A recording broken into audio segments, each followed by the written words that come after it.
Kolahalas TV YouTube channel. இது வாய்மையின் எக்காலம். வணக்கம் நண்பர்களே. மொத்த பாகிஸ்தானும் நேற்று அதிர்ந்தது, அதிர்ச்சியில் உறைந்தது. ஓடிக்கொண்டிருந்த ரயிலையே கிளர்ச்சியாளர்கள் கடத்தி விட்டனர். நூற்றுக்கணக்கானோரை பிணை கைதிகளாக பிடித்து வைத்துள்ளனர். பலுச்சிஸ்தான் மாகாண தலைநகர் குவெட்டாவில் இருந்து 400க்கும் மேற்பட்ட பயணிகளுடன் கைபர் பக்துன்வா மாகாணத்தின் பெஷாவர் நோக்கி 9 பெட்டிகளை கொண்ட ஜாஃபர் என்கிற எக்ஸ்பிரஸ் ரயில் நேற்று செவ்வாய்க்கிழமை போய்கொண்டிருந்தது. அந்த ரயில் முஷ்கப் எனும் சுரங்கப்பாதையில் போய்கொண்டிருந்த போது தண்டவாளம் வெடிவைத்து தகர்க்கப்பட்டது. இதன் காரணமாக தடம் புரண்ட ஜாஃபர் எக்ஸ்பிரஸ் ரயில் உடனடியாக சிறைப்பிடிக்கப்பட்டது. இதையடுத்து ரயிலில் இருந்த பயணிகள் பதற்றம் அடைந்தனர். அவர்களை கிளர்ச்சியாளர்கள் எச்சரித்தனர்.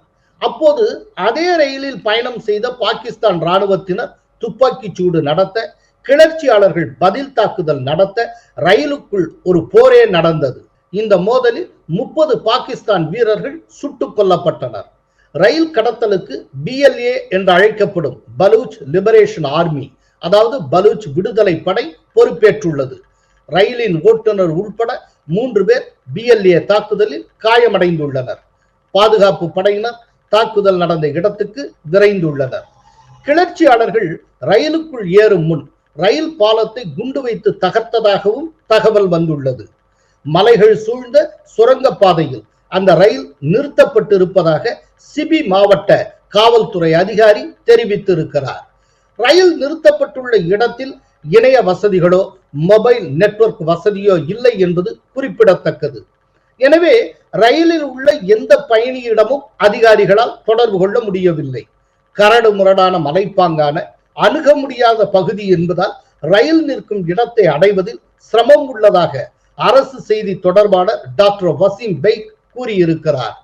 ரயிலில் கடும் துப்பாக்கி சண்டை நடந்ததாக பலுச்சிஸ்தான் அரசு செய்தி தொடர்பாளர் டான் என்கிற நாளேட்டுக்கு தெரிவித்துள்ளார்.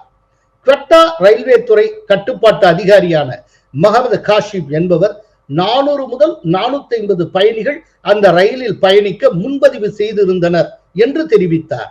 பலுச்சிஸ்தான் மாகாண போலீஸ் அதிகாரி ராணா முகமது சில முக்கிய தகவல்களை தெரிவித்திருக்கிறார். அவர் என்ன கூறினார் என்பதை பார்ப்போம். ரயில் சிறைப்பிடிக்கப்பட்டுள்ள பகுதியை ஒட்டிய 65வது தேசிய நெடுஞ்சாலையில் இராணுவத்தினர் குவிக்கப்பட்டு வருகின்றனர். சம்பவ பகுதி ஆப்கானிஸ்தான் மற்றும் ஈரான் எல்லையை ஒட்டிய மலைப்பகுதி ஆகும். இந்த இடத்துக்கு செல்வதில் பல்வேறு சிக்கல்கள் உள்ளன. இராணுவ வீரர்கள் முன்னேறி சென்றால் மலைப்பகுதிகளில் பதுங்கி இருக்கும் கிளர்ச்சியாளர்கள் எளிதாக சுட்டு வீழ்த்தி விடுவார்கள். ஹெலிகாப்டர் மூலம் தாக்குதல் நடத்த முயற்சி செய்தோம். ஆனால் சுரங்கப்பாதைக்குள் ரயில் நிற்கிறது. வான்வழி தாக்குதல் நடத்தினால் பயணிகளும் பாதிக்கப்படுவார்கள். ஆகவே மிகுந்த எச்சரிக்கையுடன் செயல்பட்டு வருகிறோம் என்று கூறினார் ராணா. ரயில்வே மூத்த அதிகாரி ஒருவர் பாகிஸ்தான் மீடியாக்களில் என்ன கூறினார் என்பதை பார்ப்போம். கடந்த ஆண்டு ரயில்வே பாலத்தை கிளர்ச்சியாளர்கள் குண்டு வைத்து தகர்த்தனர். அதனால் பெஷாவர் கொட்டா இடையே பல மாதங்களாக ரயில்கள் ஓடவில்லை. கடந்த ஆண்டு இறுதியில் தான் ரயில் சேவையை மீண்டும் தொடங்கினோம். அதற்குள் ஒரு ரயிலையே கிளர்ச்சியாளர்கள் சிறைப்பிடித்து விட்டனர். சம்பவ பகுதியில் 17 சுரங்கப்பாதைகள் உள்ளன. இதன் காரணமாக ஜாஃபர் எக்ஸ்பிரஸ் மிக மெதுவாக இயக்கப்படுவது வழக்கம். இதை பயன்படுத்தி 8வது சுரங்கப்பாதையில் பயணிகள் ரயிலை சிறைப்பிடித்துள்ளனர் கிளர்ச்சியாளர்கள். அனைத்து பயணிகளையும் பத்திரமாக மீட்க கிளர்ச்சியாளர்களுடன் அரசு தரப்பில் பேச்சுவார்த்தை நடத்தப்பட்டு வருகிறது. அதற்கு சில வெளிநாடுகளும் உதவி செய்து வருகின்றன. ஜாஃபர் எக்ஸ்பிரஸ் போய்கொண்டிருந்த போது கிளர்ச்சியாளர்கள் தண்டவாளத்தில் வெடிகுண்டை வெடிக்க செய்ததாகவும் கூறப்படுகிறது. தீப்பிழம்புகளுக்கு நடுவே ரயில் செல்வது போன்ற வீடியோக்கள் வைரலாகி வருகின்றன. அந்த வீடியோக்களின் உண்மைத்தன்மை உறுதி செய்யப்படவில்லை என்றார் அந்த ரயில்வே அதிகாரி. இதற்கிடையில் பெண்கள், குழந்தைகள் உள்பட மொத்தம் 80 பயணிகள் விடுவிக்கப்பட்டு இருப்பதாக மற்றொரு ரயில்வே அதிகாரி தெரிவித்திருக்கிறார். டெலகிராம் ஆப் மூலம் பத்திரிகையாளர்களுக்கு கிளர்ச்சியாளர்கள் அனுப்பிய செய்தியில் ரயிலில் பயணித்த பெண்கள், குழந்தைகள், முதியவர்கள், பலூச் குடிமக்கள் ஆகியோரை விடுவித்து பாதுகாப்பாக அனுப்பிவிட்டோம் என்று கூறப்பட்டுள்ளது. பெயர் தெரிவிக்க விரும்பாத பாகிஸ்தான் ராணுவ அதிகாரி ஒருவர் கூறுகையில், ரயிலில் ராணுவத்தினர், போலீசார் மற்றும் ISI உளவாளிகள் பயணம் செய்தனர். இதை முன்கூட்டியே தெரிந்து கொண்டுதான் அந்த ரயிலை கிளர்ச்சியாளர்கள் கடத்தி உள்ளனர் என்று குறிப்பிட்டார். காயமடைந்தவர்களுக்கு சிகிச்சை அளிக்க தயாராக இருக்குமாறு சிபி மாவட்ட மருத்துவமனை ஊழியர்கள் அறிவுறுத்தப்பட்டுள்ளனர். சிறப்பு வார்டுகள் உருவாக்கப்பட்டுள்ளன. மருத்துவமனையில் அவசர நிலை அறிவிக்கப்பட்டு சம்பவ இடத்துக்கு ஆம்புலன்ஸ் வண்டிகள் விரைந்துள்ளன. நிவாரண ரயில் சம்பவ இடத்துக்கு விரைந்துள்ளது. ஜாஃபர் எக்ஸ்பிரஸில் பயணித்தவர்களின் குடும்பத்தினர் கொட்டா ரயில் நிலையத்தில் கவலையுடன் குவிந்துள்ளனர்.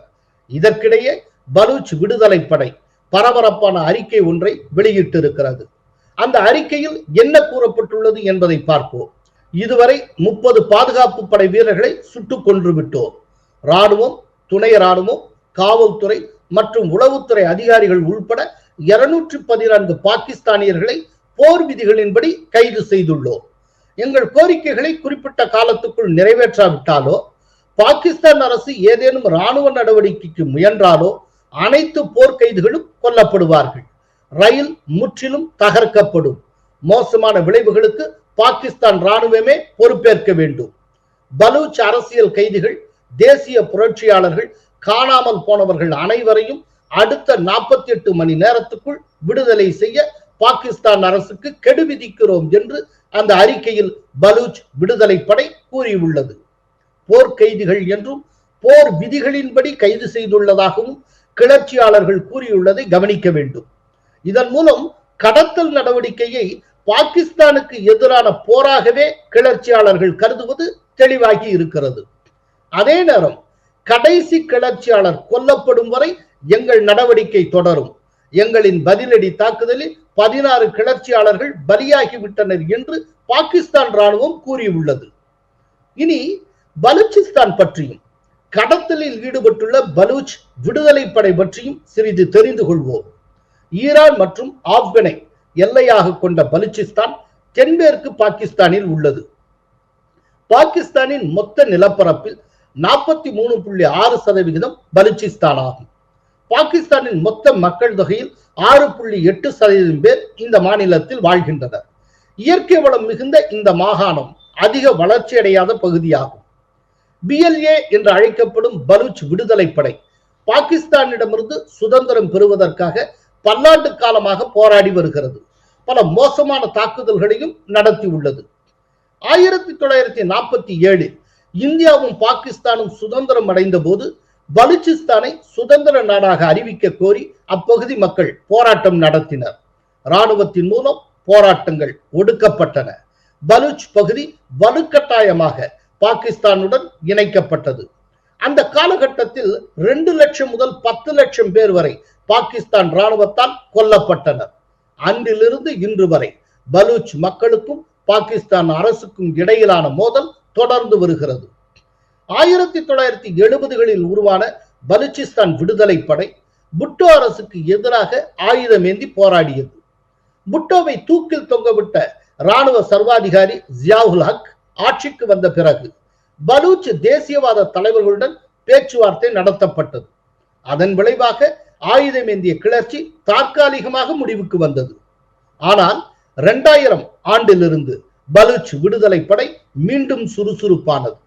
அது முதல் பலூச்சிஸ்தானின் பல்வேறு பகுதிகளில் உள்ள பாகிஸ்தான் அரசு நிறுவனங்கள் மற்றும் பாகிஸ்தான் ராணுவ நிலைகள் மீது தொடர்ச்சியான தாக்குதல்களை நடத்தி வருகிறது. BLAவில் பெரும்பாலும் மாரி மற்றும் புக்தி பழங்குடியினரே இடம்பெற்றுள்ளனர். நவாப் அக்பர் ஷாபாஸ் கான் புக்தி என்பவர் பலூச் விடுதலை படையின் முக்கிய தலைவர்களில் ஒருவராக கருதப்பட்டார். 2006 ஆகஸ்ட் 26ஆம் தேதி குகை ஒன்றில் அவர் மறைந்திருந்த போது பாகிஸ்தான் ராணுவம் புக்தியை சுட்டுக் கொன்றது. அதன் பின்னர் பலாச் மாரி என்பவர் தலைவராக நியமிக்கப்பட்டார். 2007 நவம்பர் 21ஆம் தேதி நேட்டோ படைகளின் கூட்டு தாக்குதலில் மாரி கொல்லப்பட்டார். சமீபத்தில் தான் பலூச் விடுதலை படையை தீவிரவாத அமைப்புகளின் பட்டியலில் சேர்த்தது பாகிஸ்தான் அரசு. அது முதல் பாகிஸ்தானுக்கு எதிரான BLAவின் நடவடிக்கைகள் மேலும் தீவிரம் எடுத்துள்ளன. BLAவுக்கு பின்னால் இந்தியா இருப்பதாக பாகிஸ்தான் கருதுகிறது. 2009ஆம் ஆண்டு பாகிஸ்தானின் உள்துறை அமைச்சராக இருந்த ரஹ்மான் மாலிக் அன்றைக்கு BLAவை உருவாக்கியது சோவியத் யூனியன். இன்றைக்கு அதனை வளர்த்து கொண்டிருப்பது இந்தியா என்று பகிரங்கமாக குற்றம் சாட்டினார். 2014ஆம் ஆண்டு சாஸ்திரா பல்கலைக்கழகத்தில் நானி பல்கிவாலா நினைவு சொற்பொழிவை நிகழ்த்திய அஜித் தோவல், மும்பை தொடர்குண்டு வெடிப்பு போன்ற ஒரு சம்பவம் மீண்டும் இந்தியாவில் நடந்தால் பாகிஸ்தான் வரைபடத்தில் பலுச்சிஸ்தான் இருக்காது என்று எச்சரித்திருந்தார். Pakistan's vulnerability is many times higher than of India. Once they know that India has shifted its gear from the defensive mode to defensive offense, they will find that it is unaffordable for them. You can do one Mumbai, you may lose Balochistan. 2016 September 28ஆம் தேதி புதன்கிழமை ஜெனீவாவில் நடைபெற்ற 33வது ஐநா மனித உரிமைகள் council கூட்டத்தில் பலுச்சிஸ்தானில் மனித உரிமை மீறலை பாகிஸ்தான் அரசு மேற்கொண்டு வருவதாக இந்தியா முதன்முறையாக குற்றம் சாட்டியது. ஜம்மு காஷ்மீர் விவகாரத்தில் பாகிஸ்தான் மூக்கை நுழைத்தால் பலுச்சிஸ்தான் விவகாரத்தில் இந்தியா விளையாட்டு காட்டும். ஏற்கனவே இந்திய உதவியால் 1971ஆம் ஆண்டு கிழக்கு பாகிஸ்தான் பிரிந்து வங்கதேசமானது. அதனால் பாகிஸ்தானின் மக்கள் தொகை பாதியானது. எதிர்காலத்தில் பலுச்சிஸ்தான் தனி நாடானால் பாகிஸ்தானின் நிலப்பரப்பு பாதியாகும். பாகிஸ்தான் ஸ்ரீலங்கா சைஸுக்கு வந்துவிடும். பாம்பை வளர்த்தவன் பாம்பாலேயே சாவான் என்பார்கள். பயங்கரவாதத்தை வளர்த்தவர்கள் பயங்கரவாதத்தாலேயே அழிந்து கொண்டிருக்கிறார்கள். வினை விதைத்தவன் வினை அறுப்பான். நன்றி, வணக்கம். கோலஹலாஸ் டிவி யூடியூப் சேனல், இது வாய்மையின் எக்காலம்.